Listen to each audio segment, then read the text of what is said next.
Good morning, folks. We'll go ahead and get started here. Um, my name is, let me see, let me get Zoom.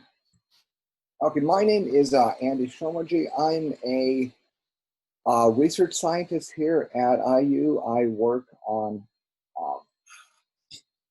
I work on basically biophysics uh, computational modeling engines, and we're actually working on what we're calling the biomodeling engine, because it's really inspired by a lot of game physics engines. Let's see. Moderators here. Javier will be the moderator here. He's also he's a postdoc here. And then assisting, we have Giuliano, and looks like Jim is also going to be assisting here with if you have any questions and so forth. So basically how we're going to conduct this is if you have any questions, you'll just raise your hand in the Zoom, and then Javier will, me or Javier or one of the assistants will monitor and watch for those questions, and then they'll either be able to help you directly, or I'll pause and stop and be able to help you with issues.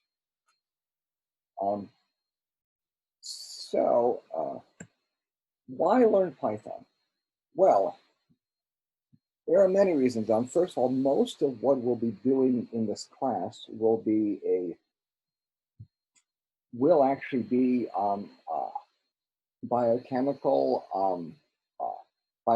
network and biological cell modeling. But in order to do those tasks, we'll have to we will use Python to do a lot of the scripting and glue in between our modeling tasks.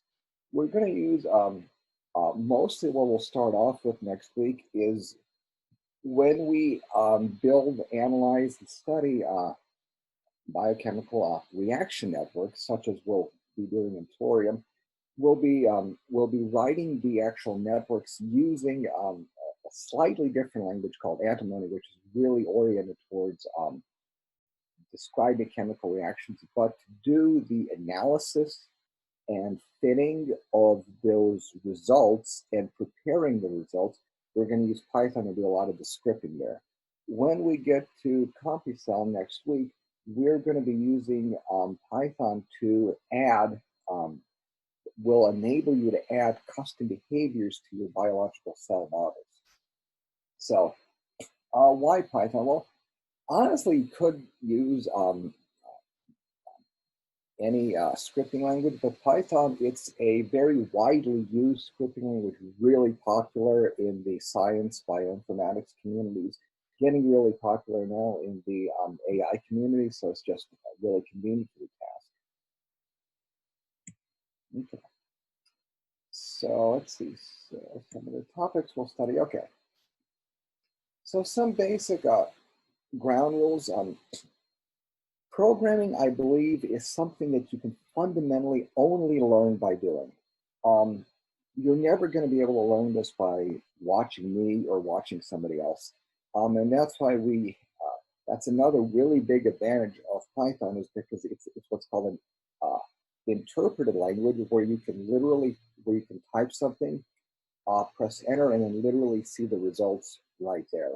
So it allows you to experiment really easily with the various operations. The absolute biggest thing that I encourage everybody to do is experiment on their own, type stuff, see what happens. You can't break anything. You need to explore these things. Okay, so just use your curiosity to experiment, play with, see what happens. Okay. So really, the only prerequisites that we have for this course is, number one thing is you need a little bit of curiosity. I need some self-motivation. I won't be able to teach everything. Nobody will. So you need to be comfortable Googling, looking up things on your own, going to the Python documentation, looking up various syntax, various other methods and so forth. And we'll only really use a very, very minimal amount of algebra. So I'm going to tell you, um, I'm going to explain a few things. Some of it will be useful, some of it won't. And it's really up to you and your own experience and intuition to take what I teach, combine it with your own, and then build some great models here. Okay. So the first thing we're going to start off with is we're going to use the nanoHUB online environment. So what nanoHUB is basically a online hosting platform where the programs actually run server side. And then I'm going to rearrange my screen a little bit. So how I'm going to do this is I'm going to have my slides here on the left, and I'm going to bring a browser window open here on the right. So how I'm going to structure this is I will interactively do everything here in the right-hand window, and the left-hand slide will describe what I'm doing. Okay. So the first thing we'll do to get started in nanoHUB, and just backing up here for a second, I will do the course in nanoHUB. Herbert will present all the instructions in nanoHUB. If you are a more, advanced user, you are free to use desktop Python or desktop Spider. Just bear in mind, it will look different than what I'm doing.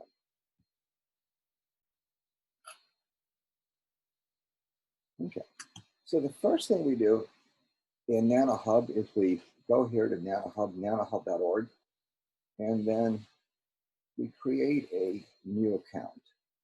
And then that will be sign up. And then here, depending on what institution you're from, you will choose your own affiliate institution. And how this will work is if you choose your own university institution here, that will connect to your own home university's authentication system, and you'll use your home university login credentials to connect here. If you are not affiliated with a university, then you can sign in with either a, looks like a Google account or a LinkedIn account. And or looks like you can also create a complete standalone account. One thing really important is don't create more than one account in nanoHUB. If you create more than one account, it doesn't, bad things will happen. Okay. So I'm going to go ahead and log in with my university here. Oops.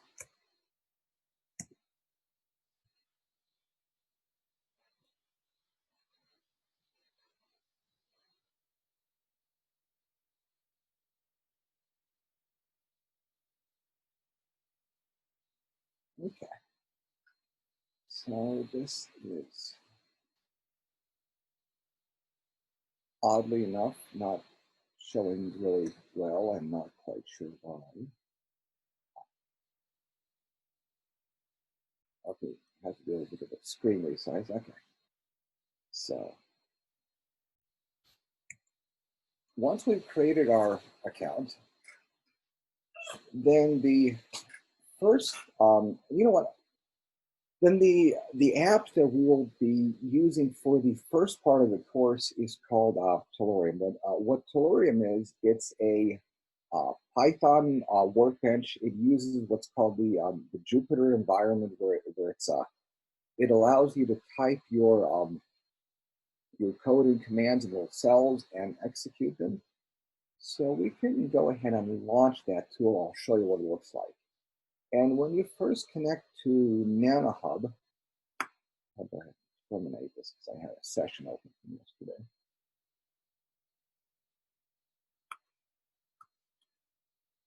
Oops. Okay. So you can go here to, if you see your dashboard logon page, you'll see My Tools. And then really the best way is to go here to the search tools and then search for it.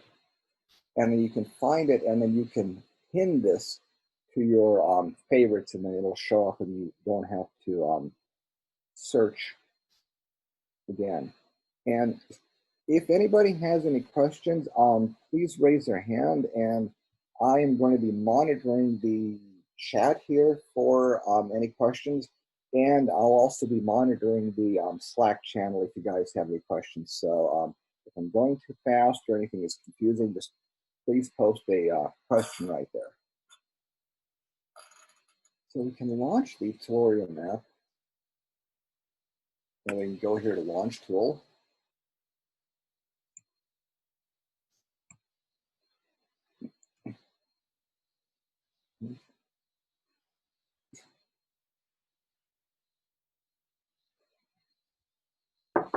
And the first time you launch it, it does take a while. So one little quirk of how this happens to be set up on nanoHUB is when the very first notebook that you get here, it's basically, you'll see this little icon here that says it's non-editable, and we're working on trying to fix that, but it's just a little quirk. The first thing you have to do is do File and New Notebook, Python 3. And then you'll see, if I go back to my first notebook, you'll see a little crossed out mark on the saving. So that means you can type stuff here, but you won't be able to save it. And then the new one I made, you see that's gone. So I can actually save stuff. So the first thing we can do is import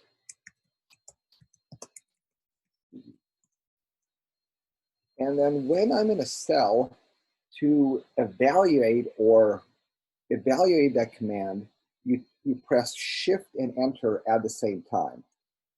And then that actually executes whatever is in that cell there. So what I did was I imported the Tellurium package. We don't know what I will cover importing all these things in later today, but I'm just going to go over a quick overview of some of the kinds of things that we'll be able to do. So what I'm going to do here is for Tellurium, the big resource that we'll be using is the online documentation for Tellurium. And that is at tellurium.readthedocs.io. Read.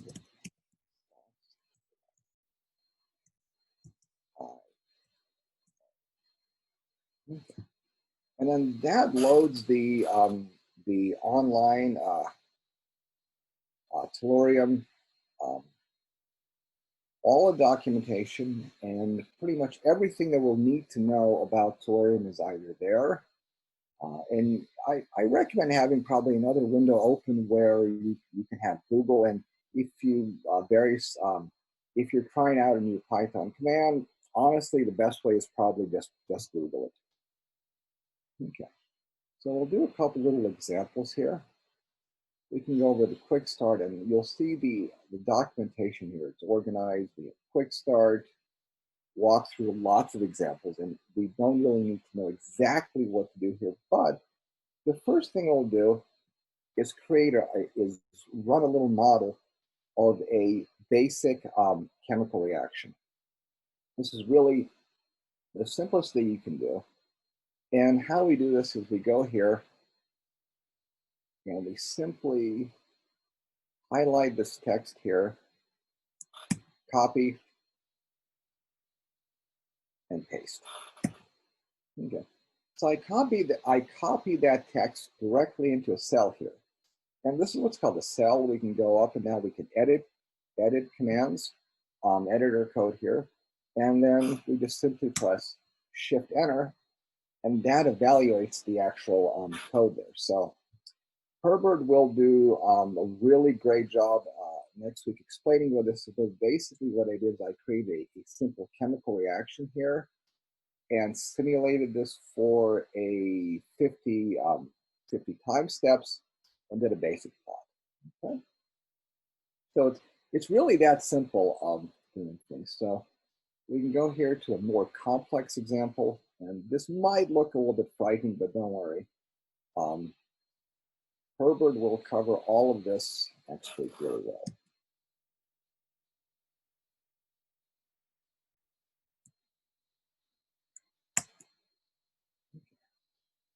And what we did there, we ran another simple chemical reaction model. But one thing, reactions are stochastic, and Tellurium lets you run stochastic models with where each instance moves forward and has some random noise to it, and it allows you to really easily calculate, do analytics on your resulting data, such as calculate means, standard deviations, various other data analytics things. And it's that sort of interactive data analysis, interactive data manipulation that Python really, really excels at. So we got the result there. And then we can, if we've worked on our notebook, we can do various other things with it. Like, let's just say we like what we did here. We can save this. We can do copy. We should have a option here to, you can download the notebook. And I'm not quite sure why the save is not available. Save. So yeah, so that created a checkpoint. And then, so then we can, save, yeah, so we can save and checkpoint. That creates a save space. Then we can make a copy of our notebook. And lets you actually make a copy of it. And so forth. So one other thing that we'll probably be doing a lot is, so probably our question is, how do we get data into our notebooks here? Well, one way is, as we just did, is copying and pasting. But what else we'll probably be doing is uploading our own scripts and uploading our own data files. And so we can do that by doing, and this is, I admit this is a little bit confusing, but if you do open, so when you do an open, that opens up in basically what's called a session directory here. This directory is on the nanoHUB server, and we can upload files here. So we can choose a file from our desktop, and we can upload a file, and we can choose upload there, and then that shows up as test there. And that's the same way that we'll be able to upload data files and various other files. And then to access those, if you're familiar with Linux commands, if we want to show what's in the current directory that we're in, we can do ls, and that lists the files in our directory. Probably if we upload data files, what I would recommend is uploading them into what's called your home directory. So to move to your home directory on nanoHUB, you simply type CD. And then that changes you to your home directory. And then PWD is print working directory. And that shows that I'm in home, nanoHUB, and Somogye, which is my home directory. If you save files, data, whatnot to your home directory, those will remain there permanently. You don't have to worry about those getting deleted or anything. When you first launch the nanoHUB app, or when you first launch the Tellurium app, it's basically running in a weird little temporary directory called the session directory. You can save stuff there, and generally it will remain there. But if you close the session and open up a new one, it does have a tendency of deleting those files. So if there's anything that you actually want saved, I strongly recommend saving them to your home directory. Okay. So again, CD by itself, that changes you to your home directory. List, LS is short for list, that lists all of the files in the current directory you're in. Okay. So that's just a simple example of uploading files and moving around and viewing files. And then if we want to actually run a file, we can do a load test.py. Okay. And what a load does is a load loads that file into your current cell. It doesn't actually execute it, it just copies that text into your current cell, and then you can run it. And it's another really convenient way where you can download a Python file, you can edit it on your own PC, you can upload it, or you can edit it there. It's up to it's your choice, but for the purposes of this class, we will be working entirely in the Jupyter notebook environment, where we're going to have these cells, and we're going to type our code in here, but we're going to interactively edit it there. Okay. So opening and saving notebooks, and let me do another. Oops, going the wrong way. Let me do another more complex example just to show you the kinds of things that we can do. And a usage example, and this is on the Tellurium webpage. And there's lots and lots of examples here. There's a nice one here of parameter fitting. And we'll be doing a lot of this in the following week. Where's that parameter fitting?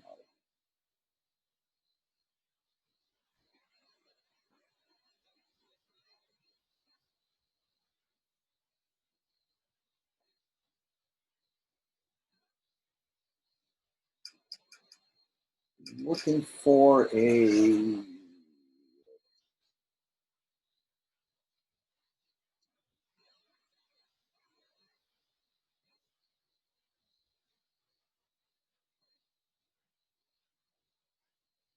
okay, I'm not quite sure where that one went. I'll do this example here.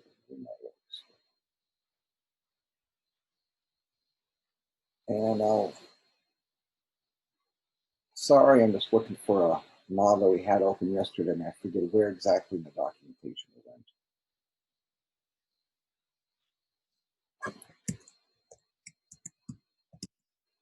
Okay.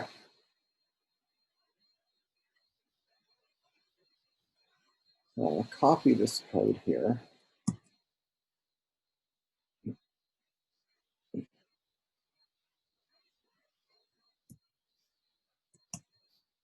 Okay. And then you'll see that most of what we'll be doing here in when we're analyzing these reaction networks is basically evaluating a sequence of commands to set up our model and then doing the actual simulation. And then we'll be doing this little thing called a loop. This is a for loop where we go over all of the values in a result to perform some sort of analysis on it. So we can see in basically about 10 or so lines, we can do some really powerful analysis. Change the colors on it. A lot of fun things. And then I'm going to do a quick example of using CompuCell on nanoHUB. So I can go back here to nanohub.org.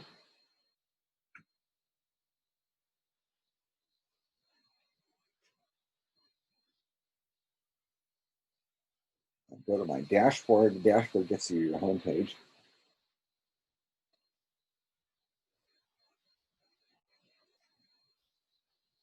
Okay.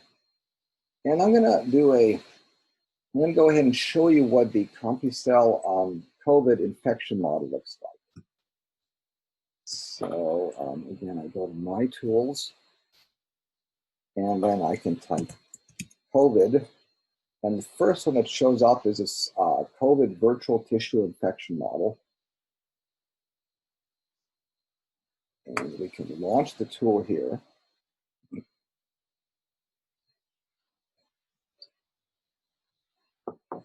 And James is going to explain this model in detail. Yeah, there's a link to the site. Oops.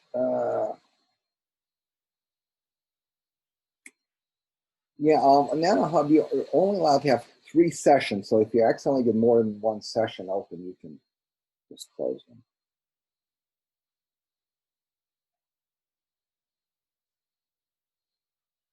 I'm not quite sure why. Now, sometimes the web page has a little bit of an issue with reflowing.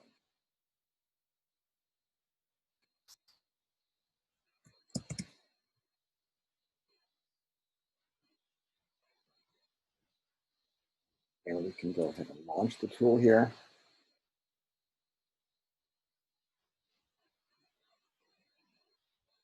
And because this is a pretty sophisticated application framework, it does take a while to come up.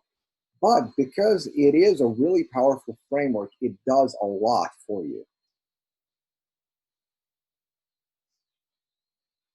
So let's see if this is running. Window, tile.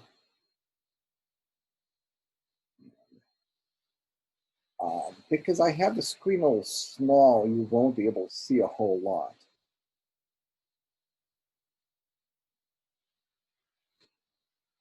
Okay. And then, yeah, here, this is actually running, and you'll be able to see counts of your infected cells, counts of your healthy cells, and various other a lot of statistics already built into it. So you'll be able to learn how to create models like this and adjust parameters to get them to view your here you can view the virus viral cells.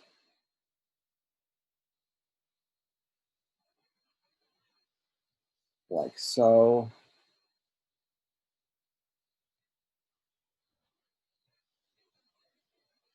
View the cytokine field and view how these interact. So this does look really sophisticated, but when you write these models, because it is really well structured, the actual amount of code you'll be writing is extremely minimal.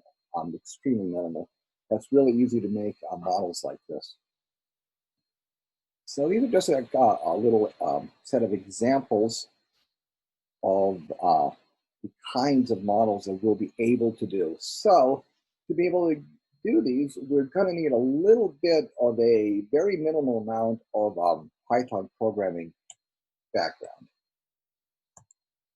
Okay, so the first example I would like you to do is in a cell there,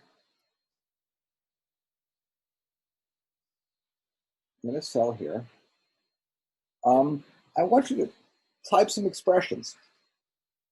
Just see what happens. So we can type 1, numbers, 1 plus 1, do some calculations there. So the first basic set of operations, so we're basically using Python as a calculator here. So we have the standard math options in here, parentheses, all these fun things. So we have first basic operations where we have plus, minus, so we have 1 plus 1, 1.5 minus 4, okay. Then we have 5 times 3. Now, one little other one which you may not be familiar with is the double star. So we can do 4 times 2. The double star is an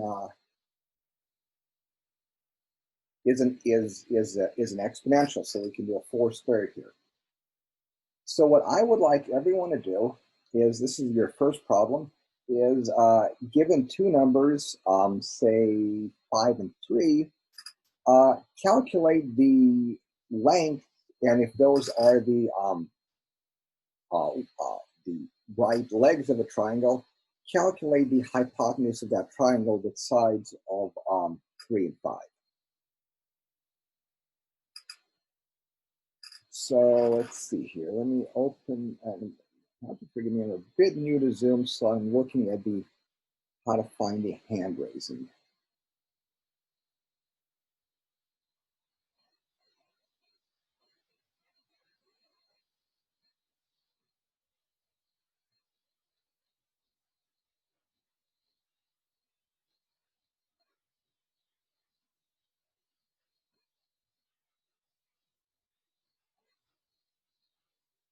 Okay.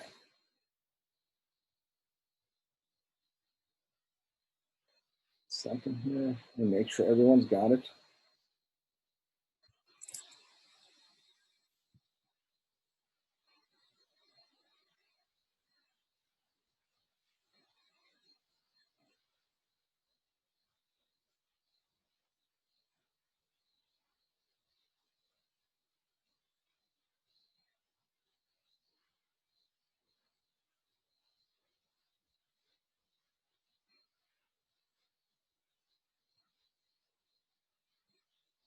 Okay, looks like everyone's got it, so most people have. All right, so we can do 3 times 2, okay, plus 5 times 2. So this gives us the both of those guys squared. But if we want to take the square root of the whole block, we can do 3 times 2 plus 5 2 0.5, taking the square root there. And yeah, that sounds about right. Okay.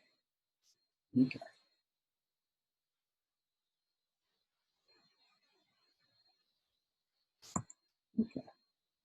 So what you just used was, so you used an example of what we call scalar or atomic data types. So what a scalar or an atomic type is that is a single, that is basically an object, a single thing by itself. So there are things like numbers, characters, things that are entirely self-contained that you can't break up. Shortly, we're going to get to sequence types, which are collections of things, and then later on in the day, we're going to get to matrix types, which are square matrices of things. And then we have another collection object called a dictionary that we'll be using a lot in CompuCell. We might get to that later today. Okay. So scalar types can't be divided. So we have a variety of different kinds of scalar types, or numbers, if you will. We have integers, and we make an integer simply by 5, so forth. These are, you see, integers. We have floating point numbers. We have 3.5, that's a float. So how do we tell what kind of number that is? Or how do we tell what kind of object that is? Well, there's a built-in function called type, which shows us its type or its kind. 6. That tells you, yes, that's an int or an integer.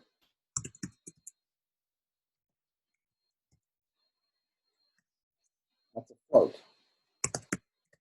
And we're going to get strings here, which are sequences of characters. That tells us that's a string. Then we have another special type called a none.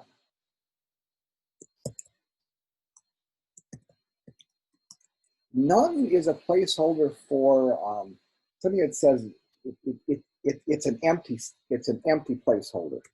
So we can type none, the none type. So that's how we tell what kind of object it is. We will frequently want to convert between types. So sometimes if we have an integer like this, we want to convert it to a float. There are a number of different ways of doing that. Usually the common way is doing float 3. So what I did there was basically I used the name of the kind of object it is, and I use that as effectively a function call, and then that converts that instance to a float. If I want to take a floating point number and then chop off all of its decimal points, then I convert it to an int. If I do int 3.1, converts it to a 3. One little thing that you should be aware of. So let's take an example, int 0.2. Well, we know which way that's going to go. So who knows, who here can guess what happens if I do int 3.9? Anybody have a guess? Okay. It doesn't round, it chops.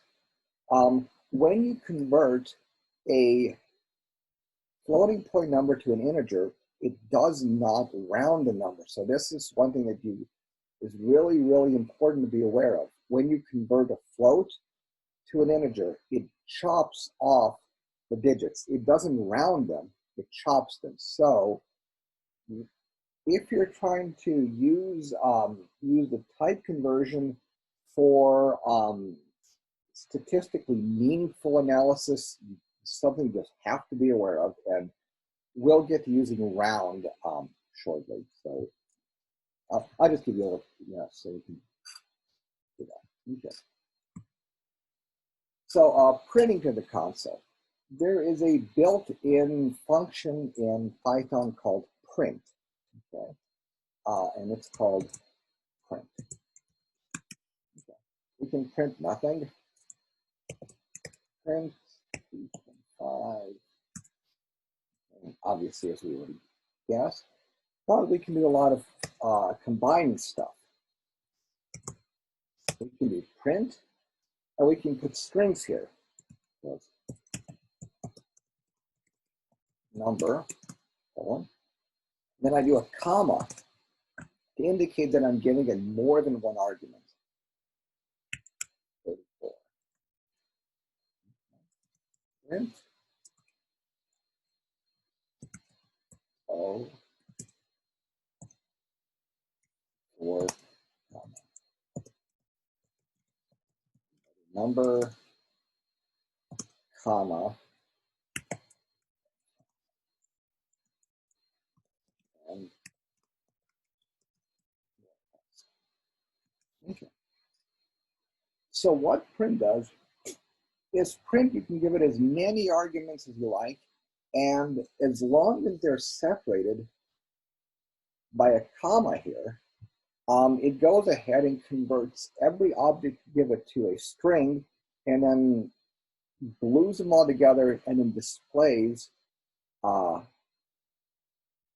that combined string on the console. So remember, when I evaluate a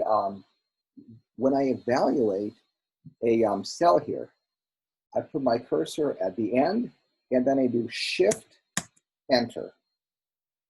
So 2 keys, Shift Enter. If I'm in a cell and I just do Enter, what that does is that doesn't actually execute or evaluate the cell. It allows me to edit that cell and add more text in there, so I can have more than one line. Print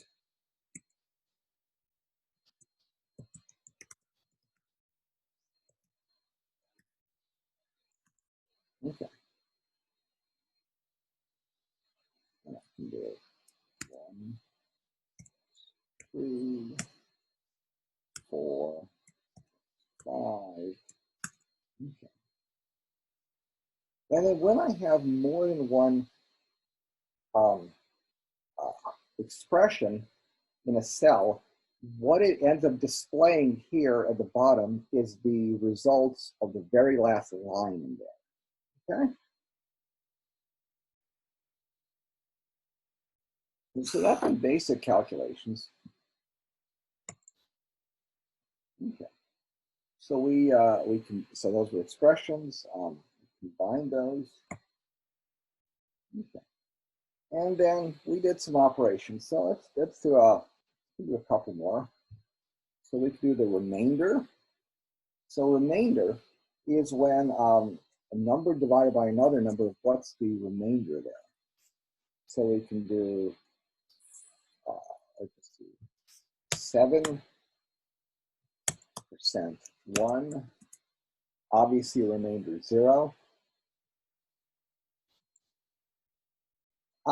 And then another shortcut you can do is what I just did there was I had my cursor on the very bottom cell in the last one. I can use the up arrow to go up to a previous cell and then reevaluate that.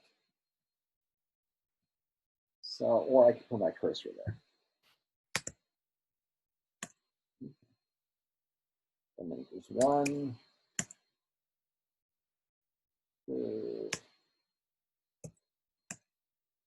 Okay. So that's the remainder. And then double star is the exponentiation again. So we have 6 times 5. Okay. So expressions.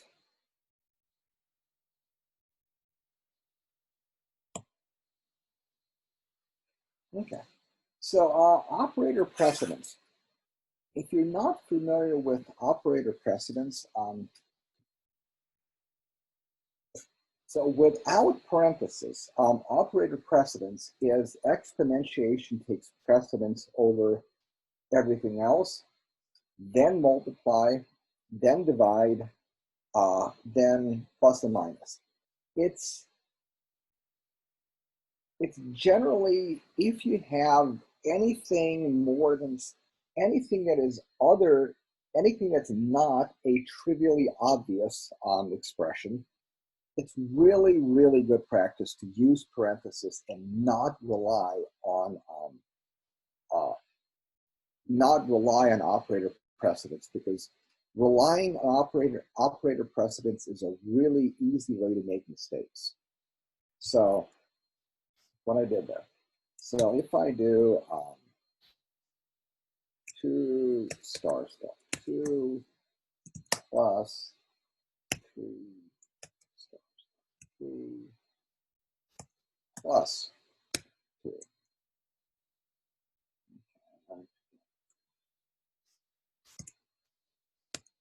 Okay. So, again, but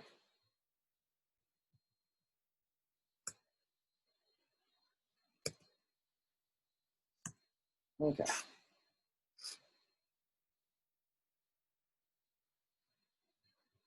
Okay. So, can I get a show of hands to see who is following along here? Let me go ahead.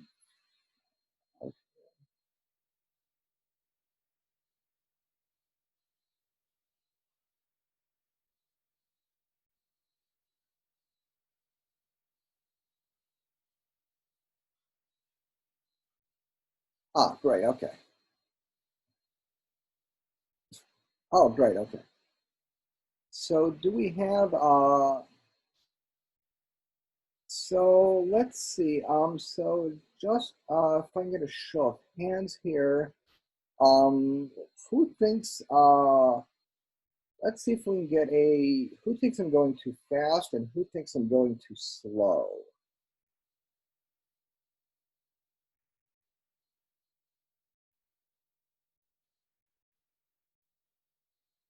Great. Okay.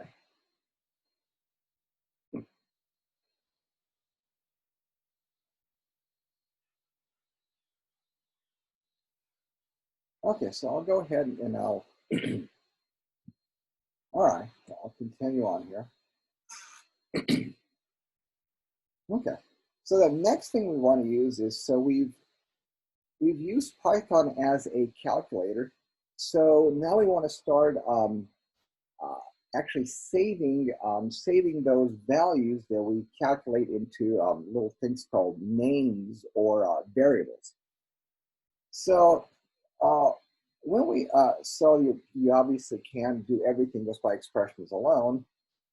So we have to. So it's a good thing to name things. Um, So we can introduce this idea called a variable. So we can do x, assign it a value. And then we can print that out. Okay. And if we want to delete a variable,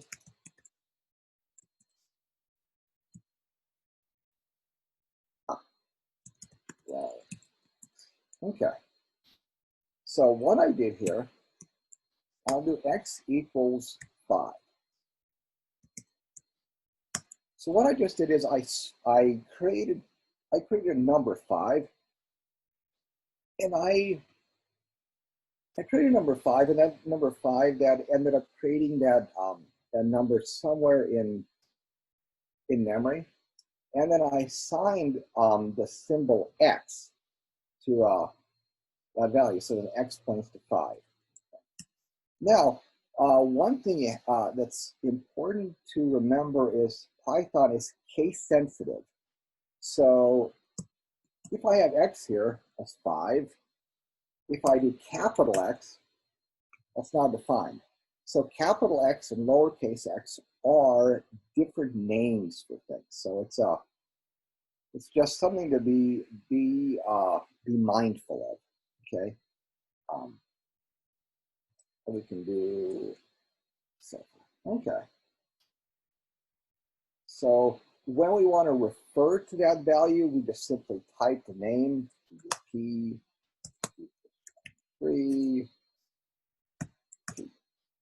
just the variable. Okay, and then so I'm going to go here. So when we assign a value to a variable, we can assign new values to that variable. So if I have p, okay, that's 23. Now I can do p equals 23 plus 1. Okay, so we've kept the same name, that same symbol, but then we now have it refer to something else. We can have names, if we've already defined what they are, we can have names refer to themselves. So we can do p equals p plus 1. Okay. So what I did there was the assignment, the equals, the single equals means the assignment. That means I'm taking whatever is on the right-hand side, whatever is on the right-hand side, and storing it in the name on the left-hand side. So the symbol is always on the left-hand side, and the results of the right-hand side get stored into there. Okay. So computers are really good at doing things over and over and over again. And probably the most fundamental thing we'll have to learn here is that all of the numbers that we're going to work with are fundamentally approximations.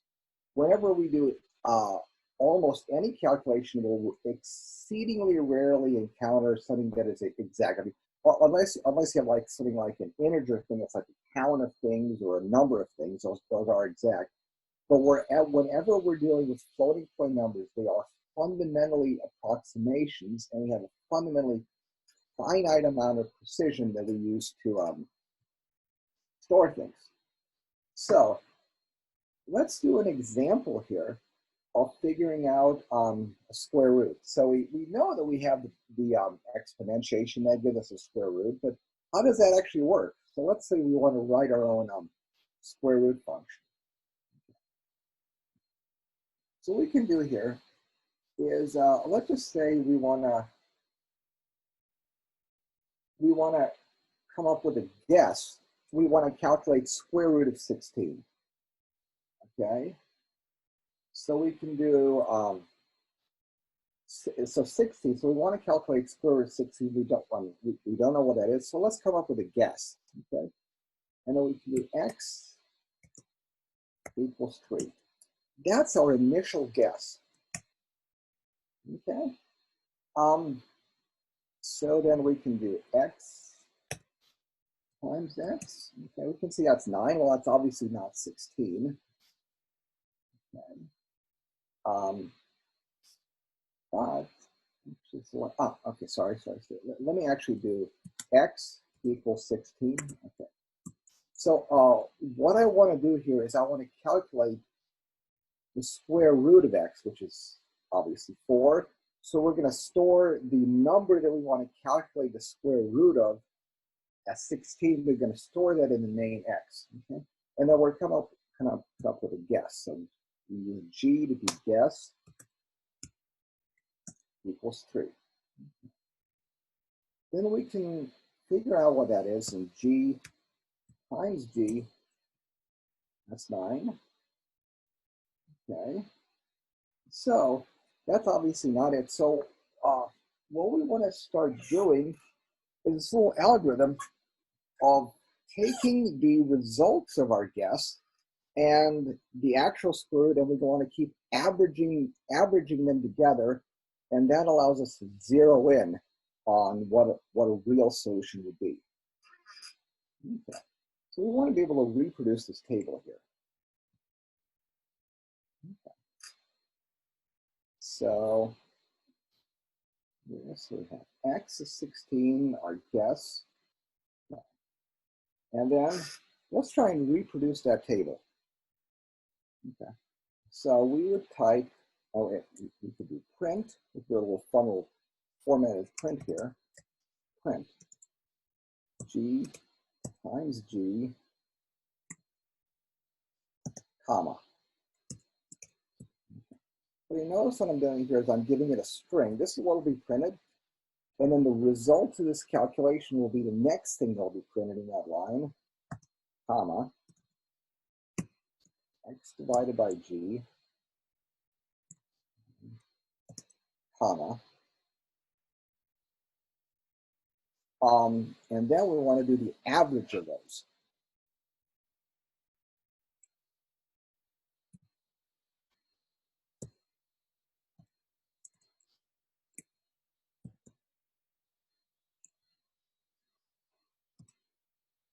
And the average is, we do g, is my guess, plus g over x over g. And because we have two of those, we're averaging those. 2. Oops, I did a syntax error. That's not good. So we can go back up here. We can fix my syntax error. I forgot a plus there. Okay. So I just ran across what's called a syntax error. So that means I made a typo. I forgot, I misformatted something, and it gives me an error message right away there. So those you're gonna run into those all the time, and it gives you a error message saying, hey, what you wrote was not valid. And then you can go back and fix it. See, nothing's broken, I can easily fix it. So, great. So I printed on my first line. Now we want to take our guess and have our guess be the average of the guess and the number halfway between the guess and the real value. So what we can do is we can use that as a next guess. So this is what's called an iterative procedure, and we're going to get into doing this a little later on. So we can do G equals G plus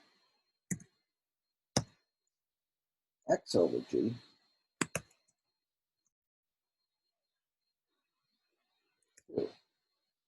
Now you see we have two values in there. Bring my cursor back up here. You see my average is changing. Let me format this again. Actually, I'll do G.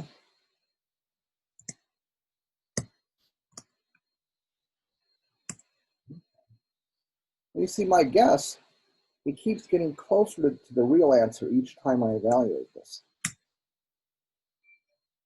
And what I'm doing is I'm simply putting my cursor there and pressing Shift Enter. Or equivalently, completely equivalently,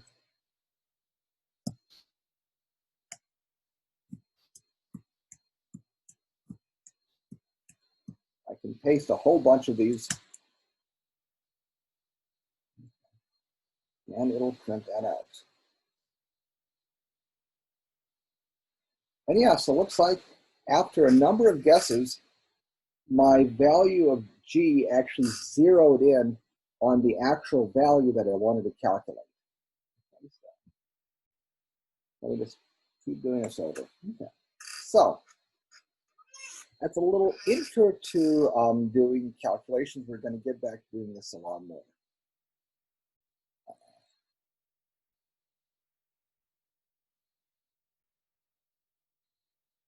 Okay.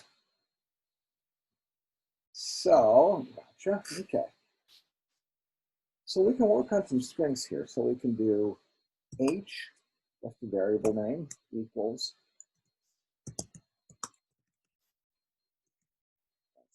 H. Okay. And then we can do name.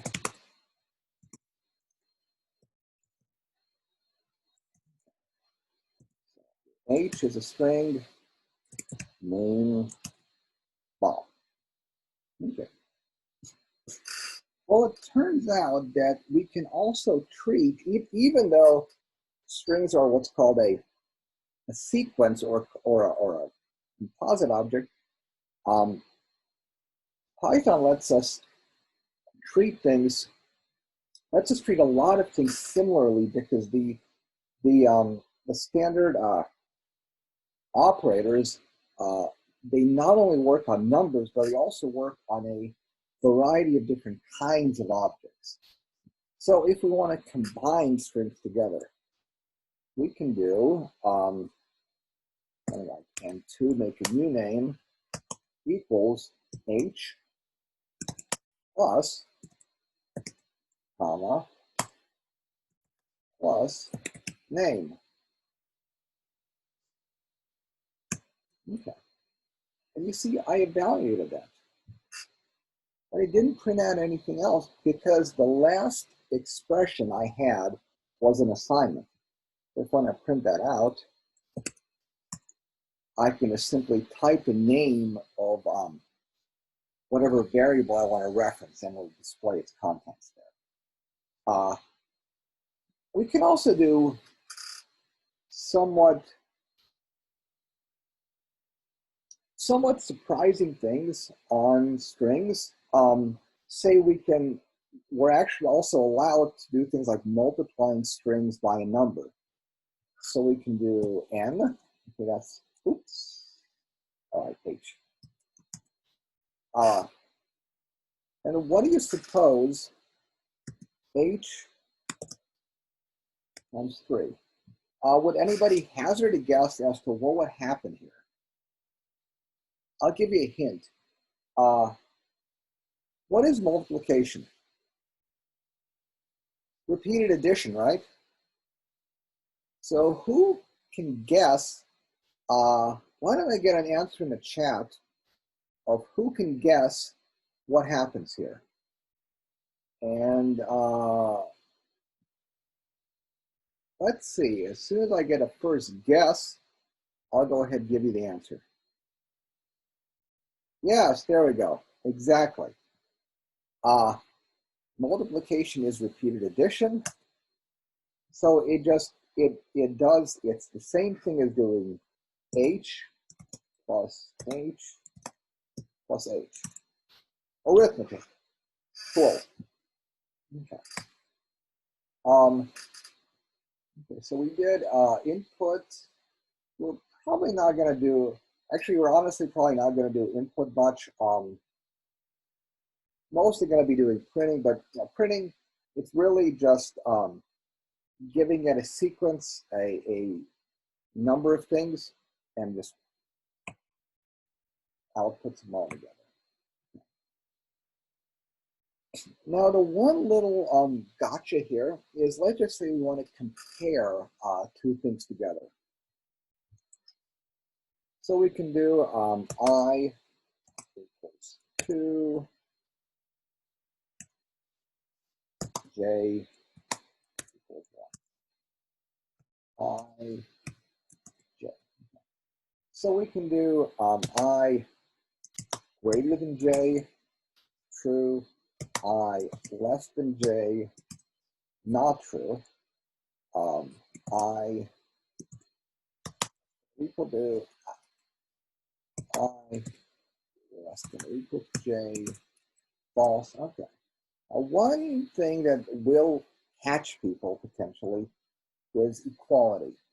So you can do I double equal j. Okay. What does this do? So the single equals, okay, the single equals does an assignment. Okay, so whenever we do a single equals, we take whatever is on the right-hand side of that expression and stores the results of the right-hand side in the name that we give on the left-hand side. The double equals compares two things. And some other little languages, it's a little easier to screw up.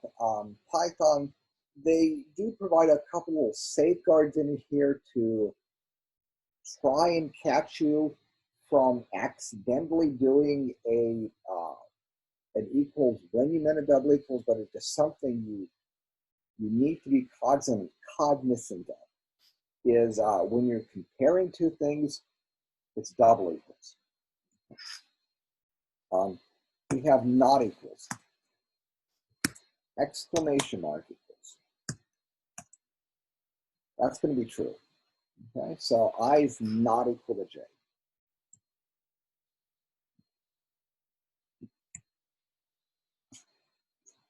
Okay. Then we have a standard set of logic operators. We do these as not. That's a keyword. Okay. That was a syntax error because I did not give it an argument. Okay. So we can do not I. Okay. Not false. Not false is obviously going to be true. Not true is false. So not is the negation of whatever its single argument on the right side is. Okay. We can do and.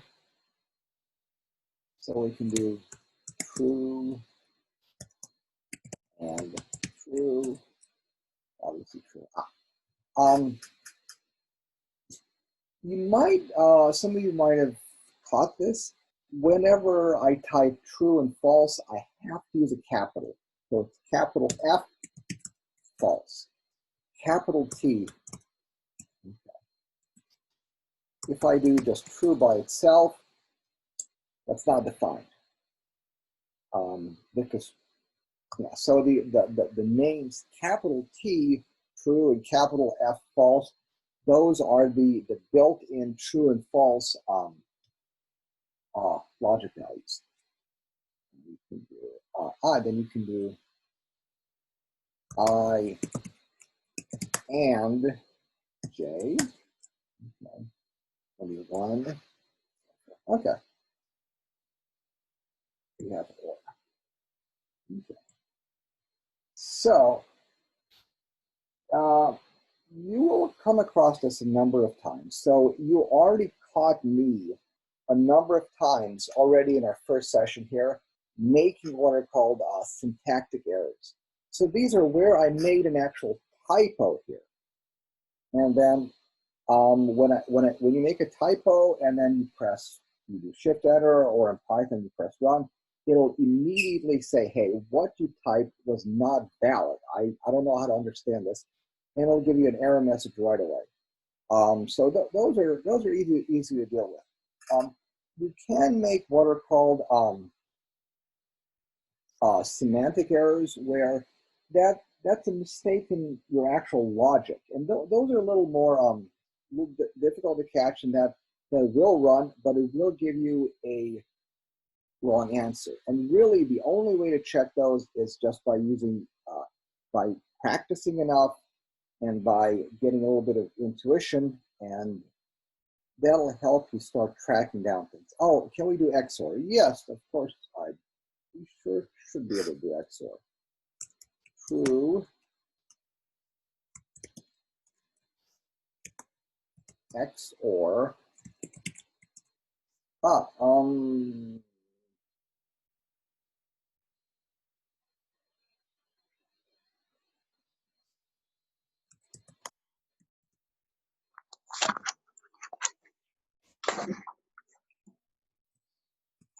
Python XOR operator.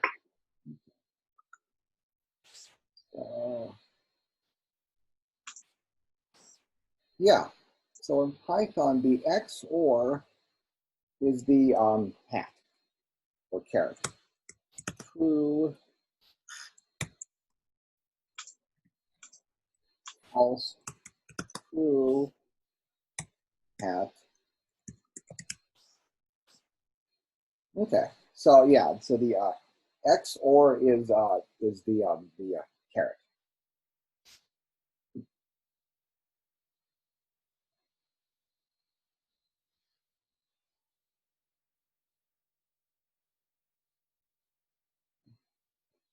Of the order. Will true and false give it a value of the order? No, because whatever we have, no, the precedence on these is equal. So whenever we have a sequence of things, if we do and, yeah, so let's just say we do true and true and true and true and false. Okay. That's obviously false because it evaluates all every expression here. So the order of things in true and false is yeah, doesn't matter. Okay. So that's the end of our first slide. So why don't we take a sort of a maybe a 5 or 10 minute break here before we head on to the next one. Then I'll get a cup of coffee. Maybe have some chat or whatever, and I'll just go ahead and remain online.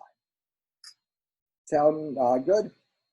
Yeah. So each one of the little lectures here, I planned them. Each of them will be roughly about an hour or so with exercises. Okay.